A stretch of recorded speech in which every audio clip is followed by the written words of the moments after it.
of our insurance cooperative. I am Ben Franklin, the great-great-grandson of the first person to start a cooperative in the colony. It's Ben Franklin, who started an insurance cooperative that still exists here. And so we're founding a cooperative in his name. And a bunch of worker cooperatives and housing cooperatives got together and started a seed fund to start an insurance cooperative. You guys answer the thing. What do you want to start an insurance cooperative with? So, let's see. Yeah. I mean, I'm just here because last week my mother slipped and fell and broke her ankle. My entire family had to spend thousands of dollars on her medical care. And it doesn't seem fair because that could happen to anybody. And I don't see why one family should, randomly be struck with this enormous fine when really everyone is sharing that risk. And I think that there's a better way. And how about you? Yeah, well, so I'm here because I understand that we're all prone to unfortunate circumstances, and I worry about this.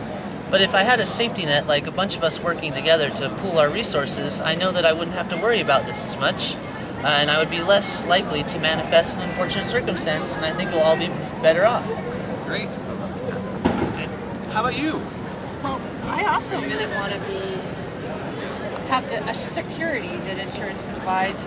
And I'm just doing the math here, thinking about my spreadsheet, and I'm wondering, how do we assess the risk? How are we going to solve that problem? That's a great question. So that everybody pays in the right amount, and we're ready when a catastrophe hits for someone else. Looks like Kara has some thoughts on that. Well, like Daniel said, a lot of these risks are shared by everybody. Anybody could slip and break an ankle, and so we shouldn't be too punitive towards people who are maybe sicker or like poorer or more likely to fall under those circumstances. We have time for 2 more people. Yeah, go. Well, if you think about it, I feel like this isn't quite answering this question, but insurance should be naturally the most cooperative thing. The idea is you pool together money and then to help whoever is in need. So we think of insurance companies as always needing to make a profit and profiting off of our pain and misery and risk. But in fact, it should be the opposite. There's no reason the profit needs to be part of that.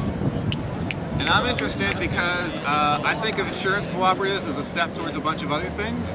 The system that really inspired me, what they did was the government said they weren't employees anymore. They were owners, so they had to get their own insurance.